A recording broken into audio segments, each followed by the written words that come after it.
Welcome to the GrayHawk DJC podcast. In today's podcast, we talk with John Setzer, owner of the Setzer Law Firm. We hope you enjoy the podcast. Hey, John. David, how are you? Pretty good. How you doing, man? Doing well. All right. Well, thank you for doing this. I know it's a long time coming, but I appreciate this a lot. You bet, man. Yeah. So, how long have we known each other? Well, see, we met each other at Protection 1. Right. How long ago was that? That had to be at least, golly, has it already been at least a decade, right? More than that, right? I think I started there in 08. I started there in 08, and you came on a little bit after I had been there for a little bit. Right. So I know I left in 11. Okay. So somewhere between there is when, I'm not sure when you started working there, but right. Sometime in that time frame is when we met. And then we just sort of hit it off for some reason, right? Yep. I remember you coming by to fix a computer. Yep. Right. So tell everyone, what were you doing at Protection 1 at the time? So at Protection 1, I was a network admin, and basically was the responsible for the network of the building, and kind of I was on a team of 3 that we handled just basically the entire network for Protection 1. Maybe there were 4 of us actually at that time when I first started. So how'd you get into that? Well, it's kind of a strange story. I mean, the way I got into that was when I got out, I actually got a finance degree when I was in college. Okay. And I got out of college, thinking I was going to be just stockbroker making big money. Right, had all those lofty dreams and everything, and had a few interviews with those types of jobs, and realized that it's it's really about what you kill and what you bring home, and they're pretty selective about the people they hire. And so I went through all that. And then I also had an uncle that had worked for the phone company, Southwestern Bell. And after I graduated, he called me. He goes, "Hey, have you ever thought about working for the phone company?" And I said, "Nope." And he goes, "Well, give me your resume." Gave him my resume. And so at the time, I'm doing all these finance interviews, and I got a call from Southwestern Bell, the engineering department, and they said, "Come down and interview with us." I did. Long story short, they offered me a job, and they were paying a lot more than these finance jobs wanting to start me at. Okay. So I went that path. I got in at AT&T. Well, it was Southwestern Bell at the time. Got in at Southwestern Bell. It morphed all through its mergers and acquisitions to end up being AT&T as we know it today. Mm-hmm. And then while I was there, I had the opportunity to get on to go to school for IT. What I was doing was I got in. I realized I'm on the landline side of this business, and this is 2000. So we just come out of the late 90s where, the internet's really starting to grow. People were buying extra phone lines to dial in, back in those days. And that's kind of going away because people are getting dedicated. You're getting, what we know internet connections today, not a dial-up. So I'm on the landline side of the business, and I see it's dying. It's just a dying business. So they had a program where I could go. They'd pay for me to go to school, and I went to school to learn IT. Got my Microsoft certifications, all that stuff. Ended up getting a job offer at AT&T to work on the ground floor of Uverse, which is I don't know if you know what Uverse is, right? It's the television product that AT&T had for a while. I think it's kind of gone away. But I got in on the ground floor of that, and that's really my IT. I went from kind of engineering telephone lines to moving in more to an IT role. And finance is gone at this time. You're not even. I have never had a job in the financial industry, never, and I have a finance degree. So it's just funny how life works out sometimes. Right. So I ended up getting into IT through. That's how I really got into IT. I got all these Microsoft certs, and they were like, "Hey, you got all these Microsoft certs." Uverse ran on a Microsoft product at the time, so I was just a great fit. They gave me the job, and I did that for a couple of years, and it was more. A lot of it was, really strange hours, working a lot of strange hours. So that's kind of when I decided, well, let me go out. What really happened is I started noticing that AT&T was hiring people to do my job straight from Microsoft, and they were paying them a lot more money than I was making. Since I was already their employee and I shifted over, they gave me the Low bump. Kind of like, hey, well, you want this job? We'll give you a little bit of raise. But then I started having people working around people who had come from Microsoft, and they're making like obscene amount of money compared to what I was making. Right.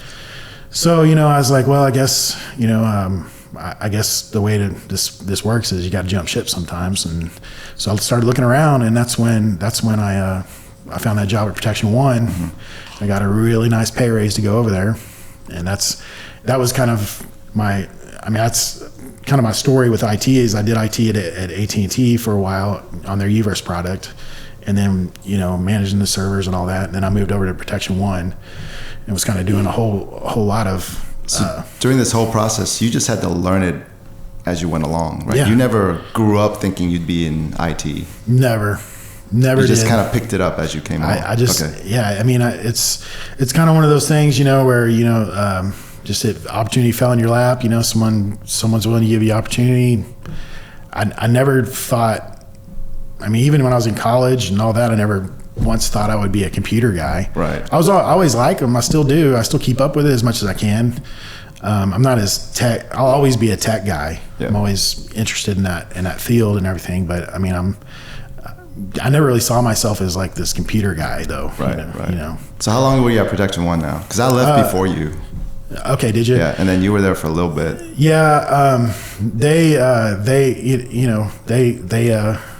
they got bought. Yep. And just like what happens any time companies get bought, they want to start making their money, and the new owners want to be able to get their money back out of the company. Yep. And so there were a couple round of layoffs. I made the first one or two, I can't remember, and then they called my number, and so I left in 11. They gave me a nice check to leave, and so I left in 11.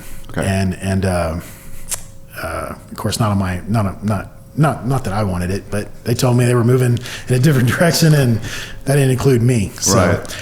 And it wasn't the first time I'd ever gotten let go from a job. So I kind of knew it was going to happen. And when they call me and say, "Hey, can you come over here to the Human Resources Department?" Yeah. Then I'm like, right? Yeah. Here we go. Yeah. And having known that they had been bought by a private equity company, and they're looking to squeeze as much out of it as they can. So, went in there. They told me I did great. The whole spiel. They just tell you do a great job, but. And I'm fine with it. They gave me a nice check to leave. And what was the next company you went to? Because I know it wasn't that far from Protection One, right, in Irving? Yeah, that's right. I went to a company. It was called Multiview. Right. Okay. And it was a different kind of company for sure. They're still there. I drive by them all the time. Yeah. And you're still doing IT, right? At this I'm still time? doing IT at Multiview. Yep. Went in there, and I was only there for probably, gosh, I don't know, 6, 8, 9 months. And we'll just say that the atmosphere there was just a little different. Okay. And so it just wasn't. It wasn't.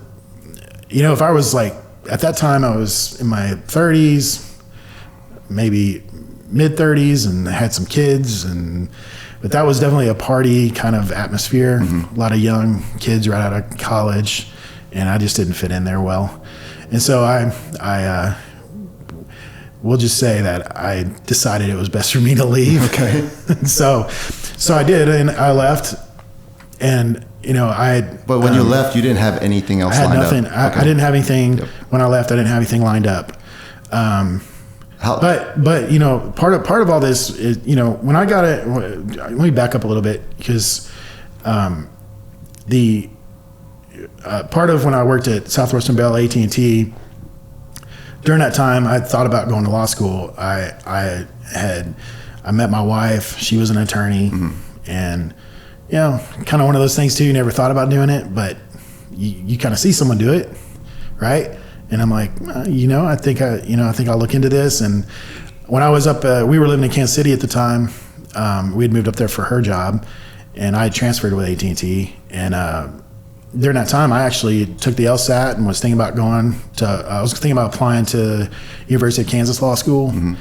And I took the LSAT, and I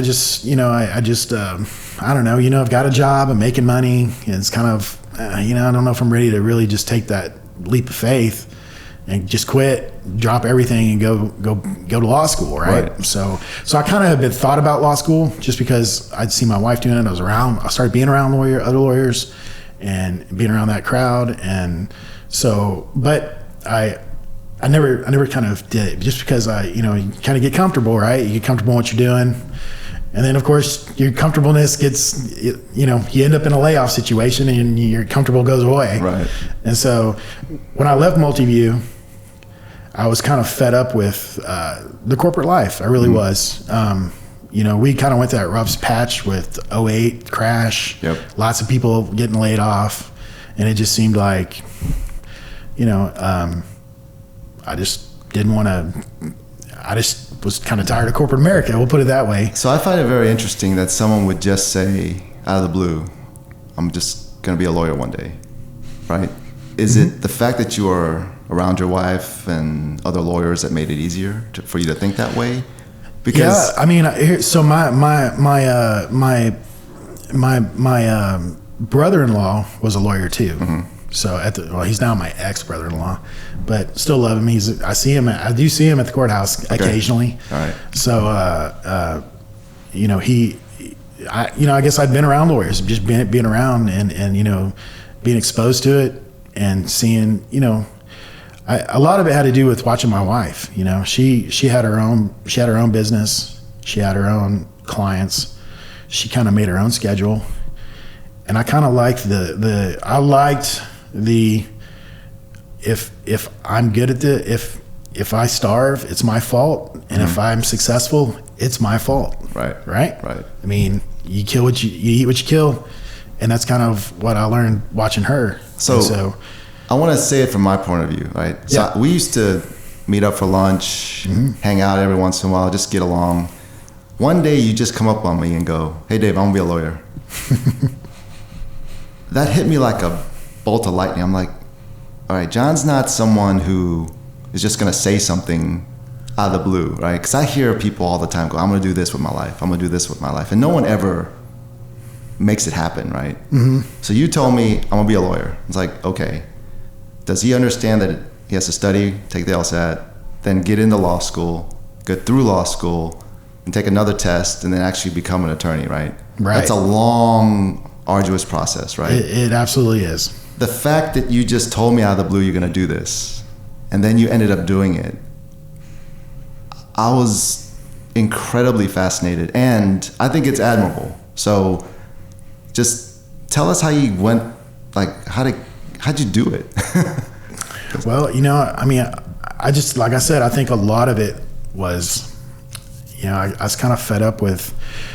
Plus you had no background. I had no background in it, but you really don't need it. You just need. I'm going to tell you, law school is grueling, and I'm really even if tomorrow I wasn't a lawyer, I still have my law degree, and that's probably one of the things I'm most proud of because man, it was a grind, but the actual pursuit of it was actually very rewarding because I kind of feel like that's like even with college, I kind of felt like law school, they teach you how to think. I don't think I really learned how to think in college. So I kind of went through the class and I did the assignments and got a degree.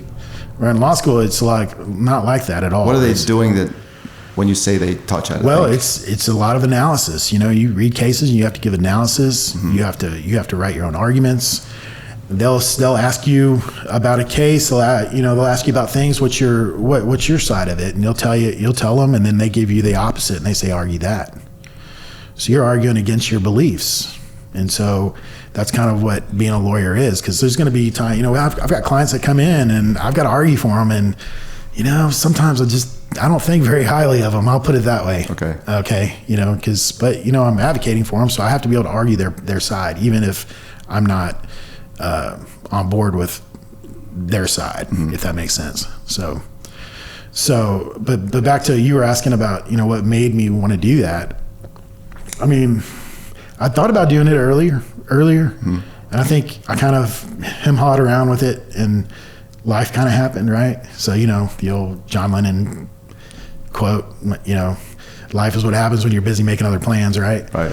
And so that's exactly what it was. I kind of took the LSAT and didn't really execute on the application to get in, and life kind of happened to us. we ended up back in Dallas, and then I get jobs and I'm making money, and it's hard to leave making money, right? It's hard to leave that and go to take out a whole bunch of debt to go to school and, and just take that leap of faith. But it basically, I mean, I'll have to say I'm kind of happy I got laid off at Protection One, because had that not happened, I don't know. I think that's I kind of saw that, there's no guarantees in corporate America at all.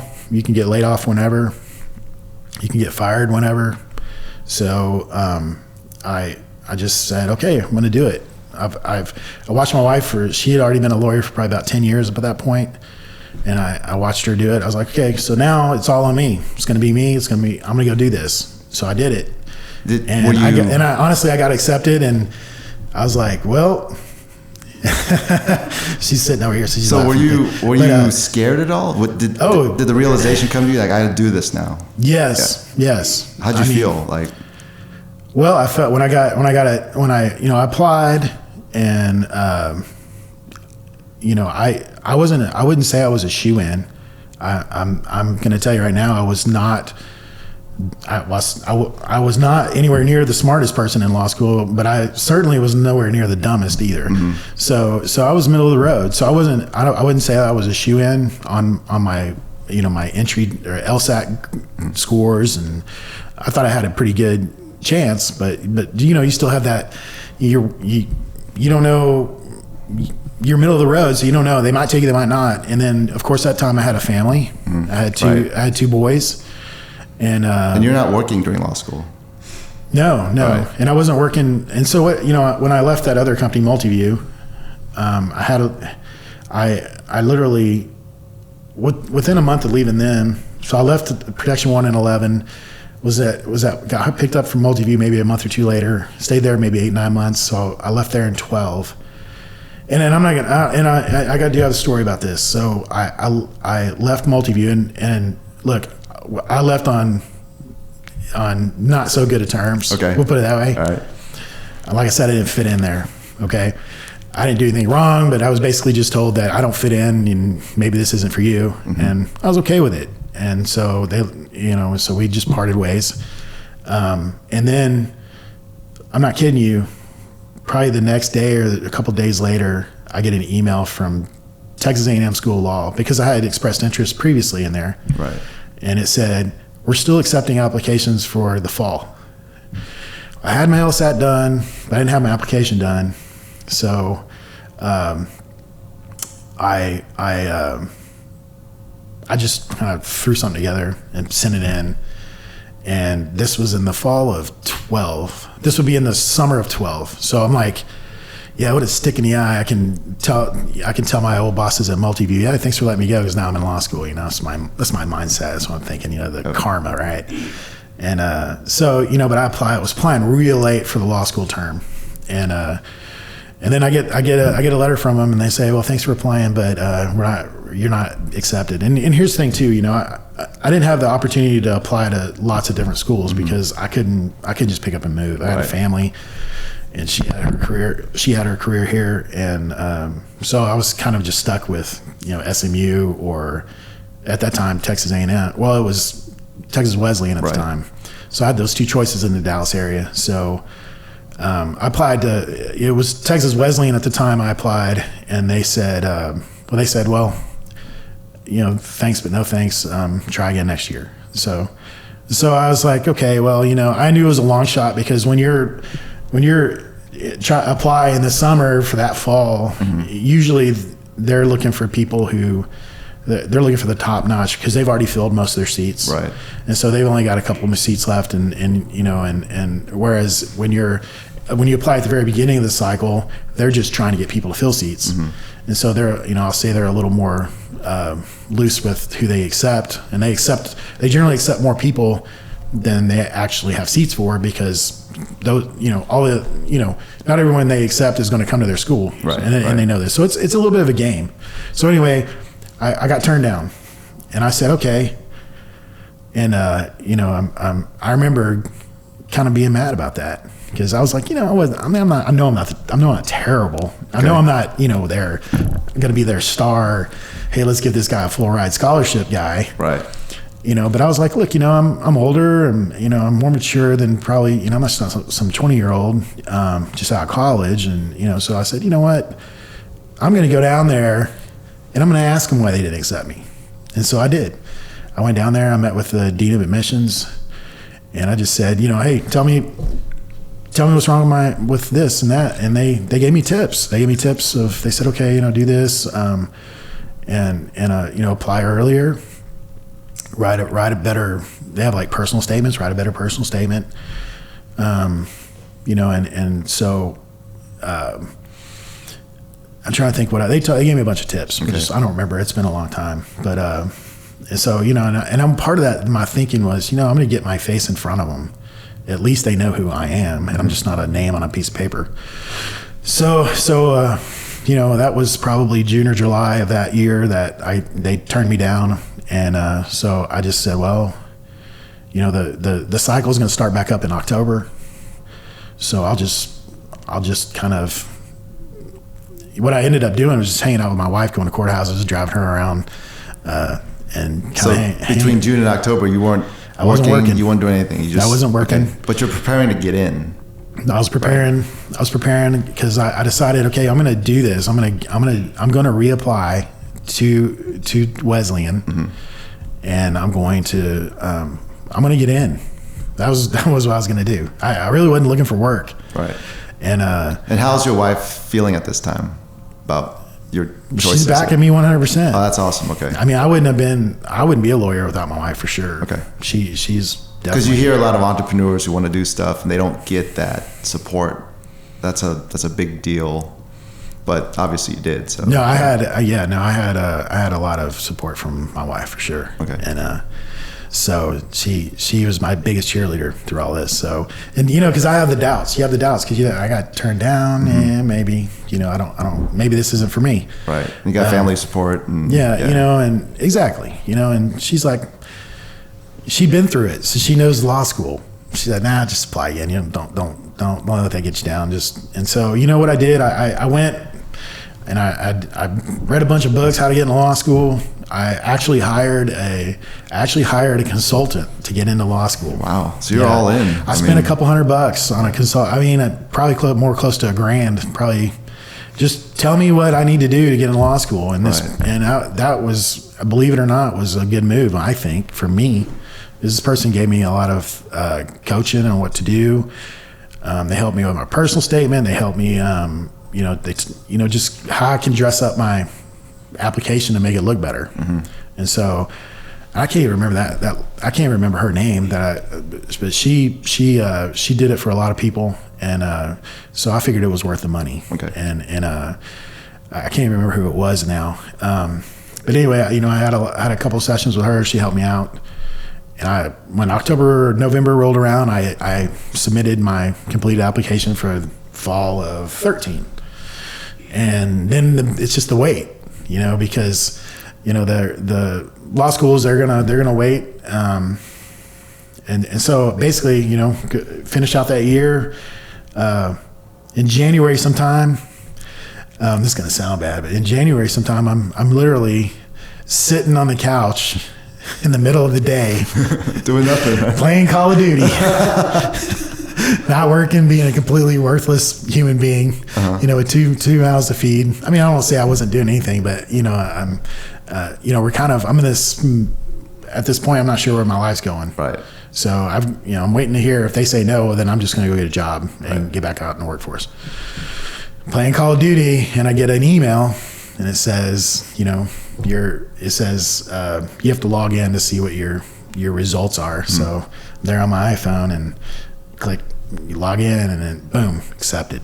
So this was in January of 12 sometime. Right. So, I think I remember you telling me. Yeah. So accepted. So I'm in.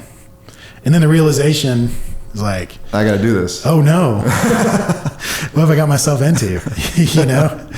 And so it was like, yeah, I guess I got to do this now, because like I've put a lot of effort behind this, and I'm in, and so I immediately like, oh, you got to pay a seat deposit. So I immediately sent my check for the seat deposit. I'm going to, at the time it was Texas Wesleyan. I'm going to be there. Right. So I had all spring and summer, and I basically hung out with my wife, just doing court runs and hanging out with her, and of course I was Mr. Mom too, a little bit, and there you go. And in August started school. Okay. I turned 40 that week too. So. Wow. And were you the oldest student in the class? I was not the oldest, thank God. I was not the oldest. I did have, I still have a good friend from law school who was older than me. What's the average age though, the kids? Gosh, I would probably say the average age, probably late 20s. Okay. Yeah, 28 if you take the average. Sure.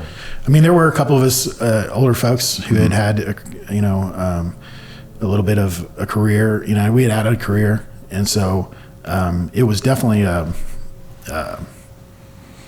I was not the oldest in it, but it was. Let's put it this way: I think having had life experience was a good thing for me going into law school. Definitely. So you're in. How long did it take you for the whole process? Well, it's a 3-year law school's 3 years. Okay. It's I got done in technically no, I wasn't. It took me 3 years, but we'll put it.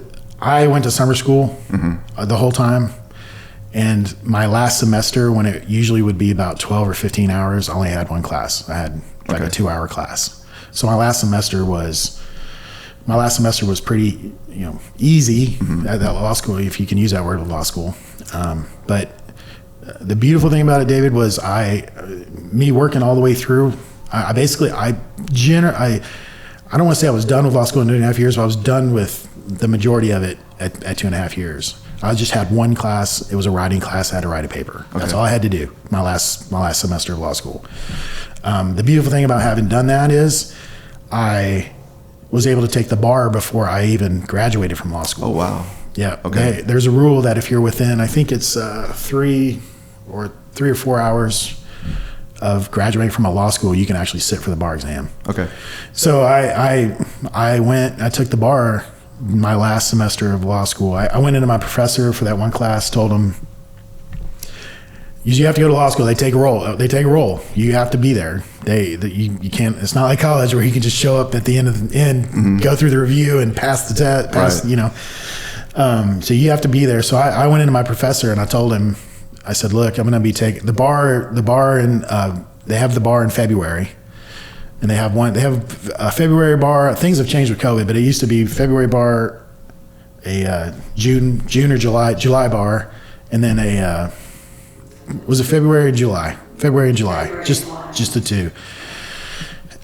So I went in to my professor, told him, hey, I'm going to be in class, and this is like a class of 10 people, okay, 10 law students. I said, look, I'm taking the bar in February, and I'm going to be in class, but I'm not going to be in class. You know what I mean? My body will be here. But you're checked out, right? But I'm checked out. Please do not hold that against me. And I promise you, as soon as I get past that date in February, I will be 110% involved in this class and getting my paper done and working towards it. Right. And he was really a good guy about it. And he goes, just focus on the bar, get it done, and we'll see. He saw me, but I was there. But he's basically saying, well, I understand. Go pass the bar. Yep. This was his. And so, I January to middle of February. I can't remember when the bar is in February. It's maybe the last week of February. So from January 1 to that of 2016, January 1, 2016 to the last week of February, I just every day studying about 8 hours a day studied for the bar. Yeah, it was a regiment. Get up, eat breakfast. I had an office. I went and studied, had all my material, and literally for 8 hours a day, I would do that. And just, it was tough the first 2 weeks, but after that, it's amazing what you can do. Because then it's just like, it's automatic. Right. So it's to study. And went and took the bar and got that out of the way. Wrote my paper. Then I was done with law school. Okay. And just waiting for results. And I got my results. I got my results prior to graduating law school. So I did that along with another friend of mine, and maybe in my class there were maybe 3 or 4 of us that actually took the bar early.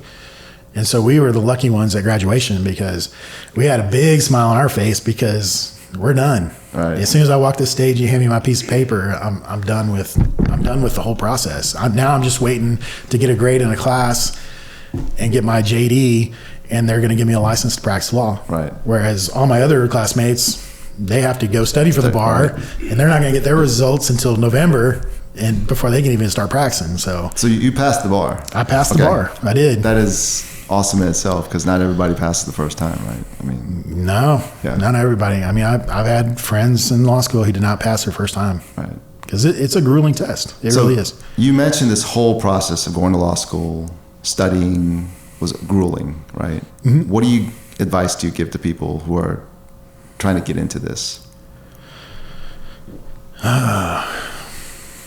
What advice would I give to them? I mean, first of all, it's a huge. Well, first thing I'm going to say is I hear a lot of people say, "Oh, I can't do it because I've got this and that," and I'm like, "Yeah, it doesn't work on me." But I had 2 boys, I had a family, I had commitments, and I made it happen. So, the advice I'm going to give people is, law school is not. It is doable. Okay. You just have to put the work in. You really do. It's doable. Do the work. There's gonna be times when you're gonna, you need to get like some friends, real quick. Okay. I mean, I literally have probably 4 guys from law school who I still speak to today. And I mean, I've never served in the military or served in combat, and I won't put that down, but I feel like I was in the trenches with those guys because law school is a lot of mind games your first year. They do a lot of weeding out. They make it difficult. They do. And so, those are the people you hung on to. And when you have a bad grade or something happens and you're just like, yeah, why am I even doing this? Those are the people you lean on, and vice versa. So first thing I would say, if you're thinking about doing this, and you actually get into law school, I would certainly say find some people that are going to have the grit that you have to do it, because it's a lot of work. It's a lot of work. My day consisted of, I'd get up, I'd take my kids to school. I had to be at class at 10 in the morning. I'd be at the law school from 9:30 to probably 4:30. I'd come home, play with my kids, feed them, put them in bed. They were young men, so they'd go to bed about 7. Okay. And then I would head up to my wife's office because it was quiet in the middle of the night. So from 8 to midnight, maybe 1, depending on what's going on, that was my study time. And I had a quiet office. It's the middle of the night. And so there's no one to bother me, but of course you're tired because you've been up all day. But that was kind of my first year, because your first year in law school, here's your schedule. This is it. This is what you do. There's no you don't get to pick what time you're there or anything. Right. They say when you're going to be there. And so the advice is get some friends quick that you are going to have a study group with, right. And try to find people with different strengths in your study group for sure. The guys that I studied with, they all had their qualities. Some of them were this was easy for them because they're very intellectual. One was just, he was a machine. I mean, he would just memorize stuff and his memory was just awesome. So he could memorize elements, of certain, all the rules and the elements, what makes like criminal law, what makes it a crime? Well, it has to be these elements and blah, blah, blah. And so he was just a master at that. So he was good at that. And then, I had part of my group, there was the really smart guy. This wasn't that difficult, and he's real cocky, but he was great. He was great because, he was the one who was like the leader, he was like, when you're like going in your first exam, because in law school, now some classes there were exams during the semester, but most of them were at the end. So you're going into finals and you're like, man, this is it. This is where this is pay dirt here. Either you're either you're drilling for oil, you either hit or you just lost a lot. So when you came in with a group of people, how many actually finished, would you say? I don't know. Or did you see people disappear? Absolutely. Okay. There were people who failed out. Okay. There were some that failed out even going as far as into their second year. Some people just quit. Yep. For various reasons, maybe not grades, maybe just, hey, that's not for me. Right. So yeah, you see those people. They either fell out or they just move on. This ain't for me. I'm moving on. Okay. So, but I would say, at least the majority of people stay and they get through it. Yeah, it's not it's not something that you can't. Most people I think could get through law school. Most people, if you have the grit and at least the willingness and to do it. If you think it's going to be a cakewalk, you're probably going to be one of those people that doesn't make it. Right. Because it's not a cakewalk. Now it's easier for some because they're real good at reading books and they can absorb that stuff. Yeah, it wasn't me. I have to read something a couple of times over to get it. Right. So, but some people could just look at things and they pick it up. So here you are. You've graduated. You passed the bar, and I guess you joined Setzer Law Firm, right? Yep. Okay.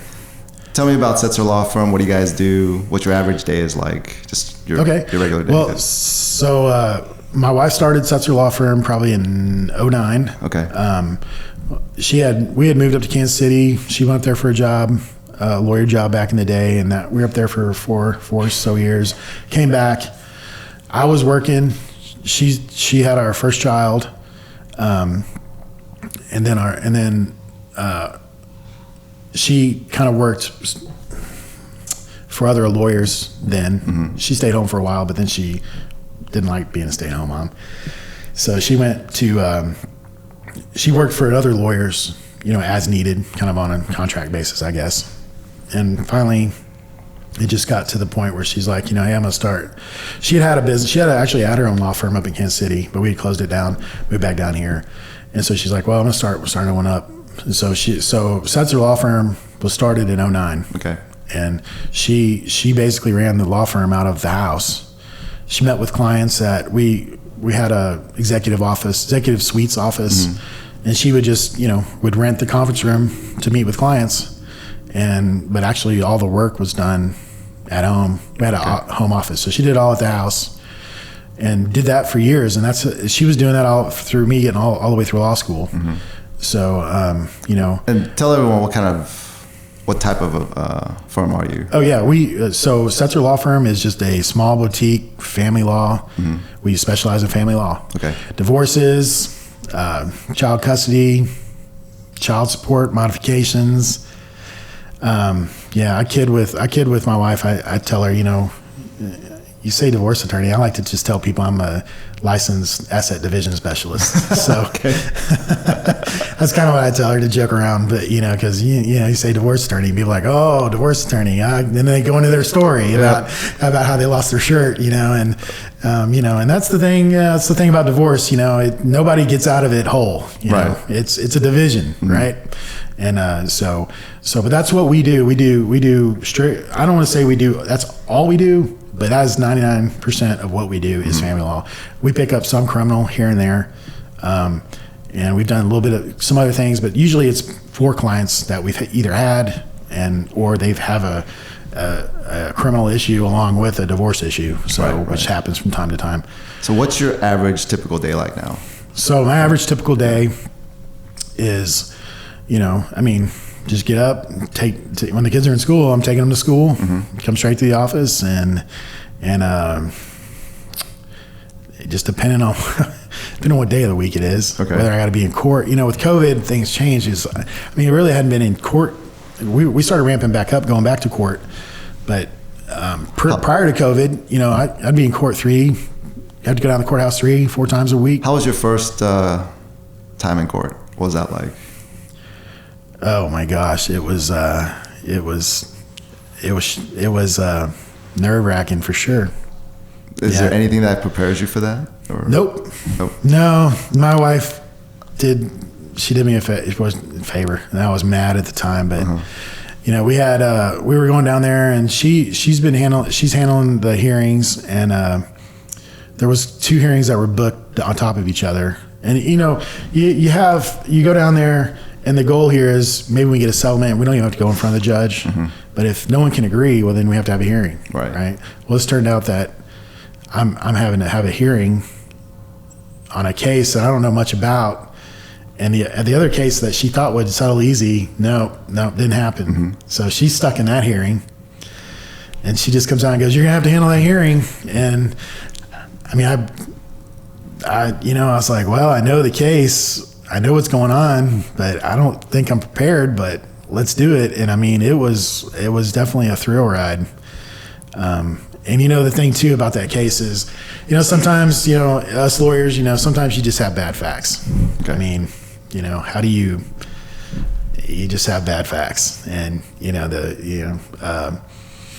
say, you know, you got bad facts, you pound the table a lot is what you do. But I had bad facts. I had the bad client.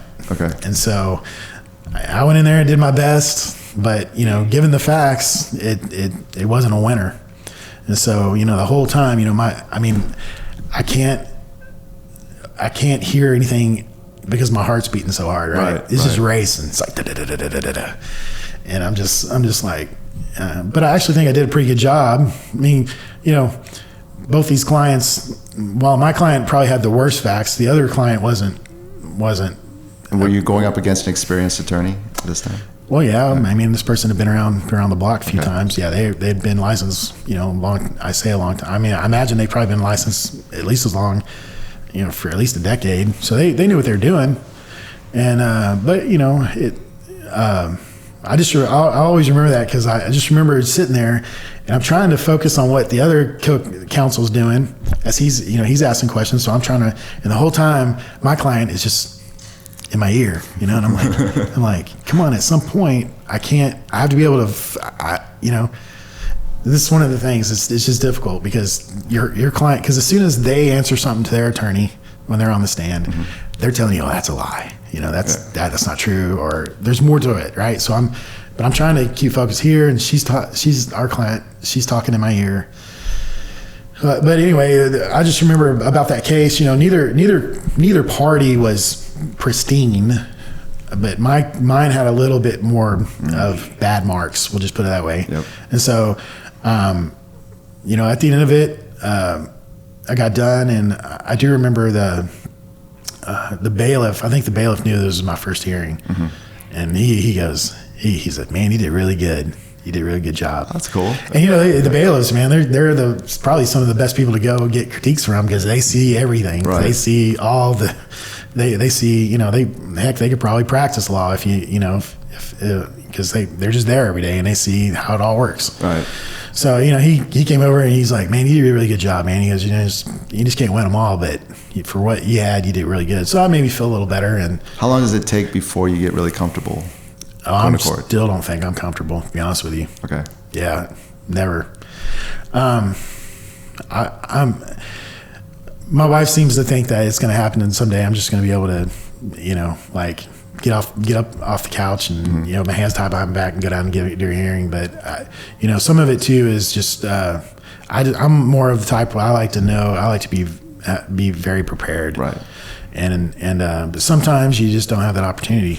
You know, You get someone who hires you the day and the night before. Hey, I got a hearing tomorrow. We go down there and try and get a continuance, but it might not happen that way. Right.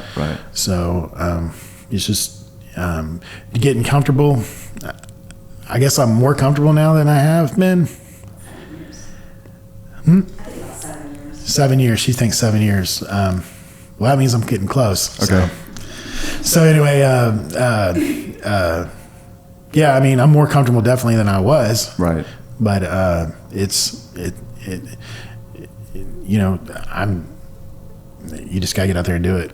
So you guys also run the business side of this. Yeah. Right. How's that like, being the entrepreneur side?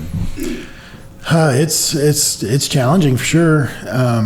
You know, you've got we've since we started hiring help in, I want to say 2018, when we first started hiring our first employee, and that's been a lesson for me. Okay. I'm starting to realize of how bad of an employee I was for all my corporate bosses. It's coming back on your karma, right? It is, isn't it? Not that the hard part is finding good people that want to work. That, being that we're a small firm,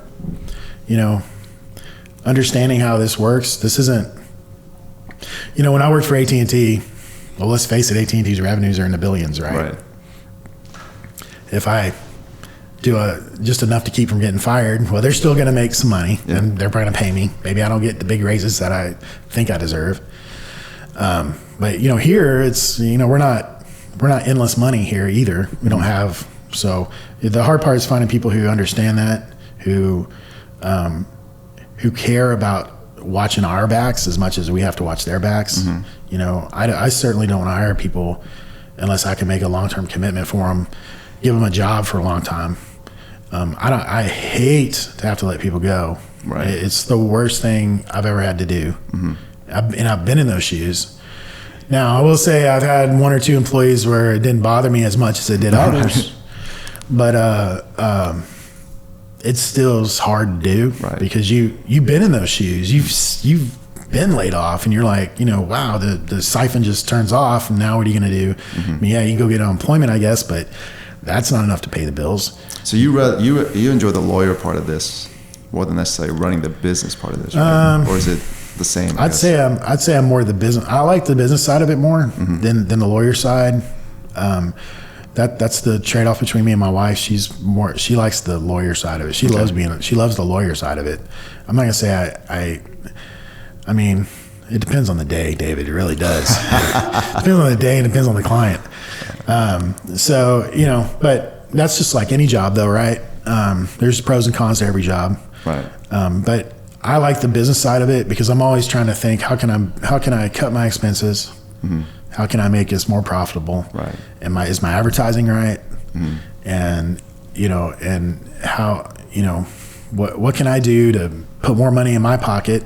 And if I can put more money in my pocket, then I can pay my employees more to keep them around. And so it's just those challenges every day. Right. Every day, and so it's pretty difficult because you're always tweaking, and you're never there's never a time where you can't just put it on cruise control, really. So right.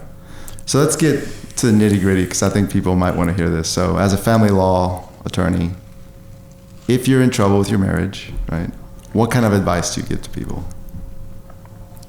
How do they proceed? Well, this? I mean, when people come in, I come from divorced parents. Okay. My parents never got along. I've been I've been that kid. I've seen what divorce can do to people for sure. So I definitely, if people come in and they kind of seem like they're on the fence about divorce, I don't push them. Right. That's not my role here. I'm here when you're ready to be divorced. And if they seem like they're on the fence, then I say, have you been to counseling?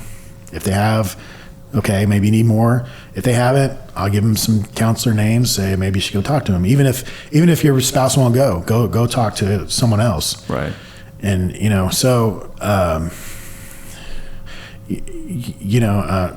remind me of the question. It was what? If they're ready to go down this path. If they're ready to go down. If they're what here do they need to do, and they're done and they're ready, then, basically, when they come in, I'll do a consult with them. Come in, we'll do an hour consult.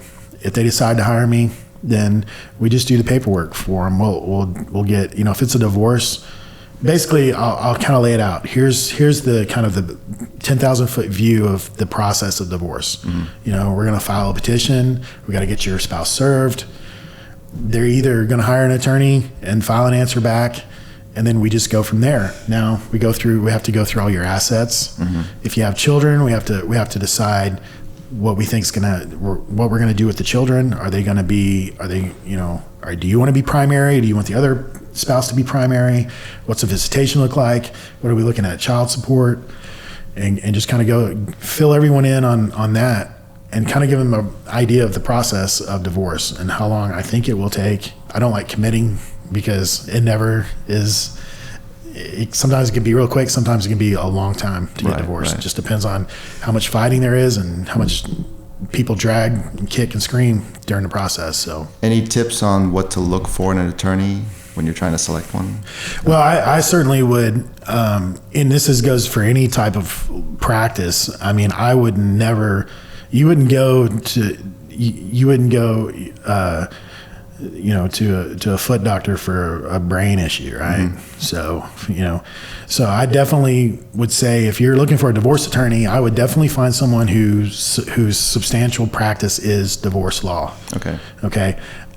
You'll see out there that you click on some websites and that attorney has they might have 10 lines of practice. Well, do they have an attorney for each one? Or is there only 2 or 3 attorneys handling all of those? Because you can only get good at something if that's what you're doing a lot of. And I would say find someone who does the majority of their business is family law, or they have an attorney that's all they do. If a firm has several practice areas, then make sure that the attorney that you get, if they have multiple attorneys, is a family law lawyer, and also get a lawyer who practices regularly in the county you're going to be filing in. Right. Don't hire a Dallas attorney to go out to Parker County. Right. Or, unless they're there all the time, and the judges know them and they're a member of that bar. It just helps. Right. It helps. So our firm, we do Denton, Tarrant, Dallas, and Wise counties. That's the only counties we do. Okay. And the reason for that is we can't. I think the more you spread yourself out, you can't know all those judges and have enough cases in all those counties to be a regular. Right. So I would always suggest that you find an attorney that's a regular. So what are some common mistakes you've seen people make when they're trying to get a divorce, I guess? Well, the big one is do it yourself. Save money. I get it. Divorce lawyers are expensive. Lawyers in general are expensive. But I've seen if you have any type of assets, retirements, house, or any of those things, I've seen some train wrecks where they try to do it themselves, and sometimes no amount of money can fix what you tried to do on your own and save a few $100. Right. And it just comes down to it's the old saying, you get what you pay for, and if you want to. Google makes everyone think that they're an expert, and you can file a petition, and you can do all that yourself, but if you have no, I would say if you have no assets and you have no children, then do it yourself, because you probably don't have any money anyway. Right. And so go ahead and file it. It's hard to screw that up. Right. But if you have children, or you have certainly if you have assets, you need to understand the differences between them, and you really could screw it up. You will spend more on the backside fixing it than you will have hired a lawyer on the front side of it. Right. And so that's the first thing I would say. The other thing too is, there's an old saying, and that the difference between family law and criminal law is, criminal law is bad people acting good in court, and family law is good people acting bad in court. And family law is very emotional. Obviously, you're going through divorce, your family's breaking up, you're kind of everything, your world's being torn apart for whatever reason. I mean, I would say, the other thing is just know that you're not going to walk out of this with everything you had before. Right. Your life's changing. It is. The goal here really, I mean, for me as a divorce attorney, is to get you through it as quick as possible, and with as least amount of damage as possible. Right. Right. So I'm a kind of it's not that you're not going to have any damages. You are, but my goal is to get you through it, and let's mitigate our damages here. Mm-hmm. And the quicker I can get you through it, probably the less you're having to pay me, from one. So that's it. And then the other two is, and I'm not talking just the assets, like money. I'm talking just your mental right. and your well-being, because it's draining on you. And so, if I have a client come in here who's, they've got pretty good assets and they're making well into the six figures, part of what I might tell them is, look, you're going to pay now, but the shorter we make this, the sooner you can get on with your life, and you're walking out of here still making a great salary. You're going to be back on your feet before you know it. Right. It really sucks to have to either cut a big check to your spouse, to pay to buy them out of their equity of a home or something like that, or you have to hand over, a portion of your retirement. But if you're making great money, then you're going to be back on your feet before you know it. Yeah. So, it's harder with the folks who are, their combined income's $40,000 a year, and they got a couple kids, and they're already kind of paycheck to paycheck people. Right. And I feel for them, because, you're going from, you're splitting that household up, and you're probably going into an apartment, and you're going to be driving you probably can't afford your car. If you have a car payment, so you got to get a beater. Mm-hmm. So it's harder to sell for those folks for sure. Right. So, some advice, the advice is, you just need to know that your life's changing and it's not going to be the same. And the sooner you accept that, the better off you will be, even if you're, on the higher end of income or the lower end. You can spend a lot of time getting caught up in the emotion of it, and your emotional well-being is pretty important. So right. I would say, you need, go get that counseling. Yep. I recommend it all the time. Yep. So, all right. Well, John, I think we'll stop there. Okay. But, thank you for. It's already been an hour. I think it's been over an hour, right? Has it? Okay. Thank you for all the good advice, and I think your story is admirable. It's, I know you for a long time, and mm-hmm. It's, you're one of the guys that I can say that I know that said they're going to do something and they did it. So I think that's awesome. So I appreciate that. Appreciate it. Thank you again. This was awesome. Yeah, absolutely, Dave. Sure. Good seeing you. All right. Thanks. Uh-huh.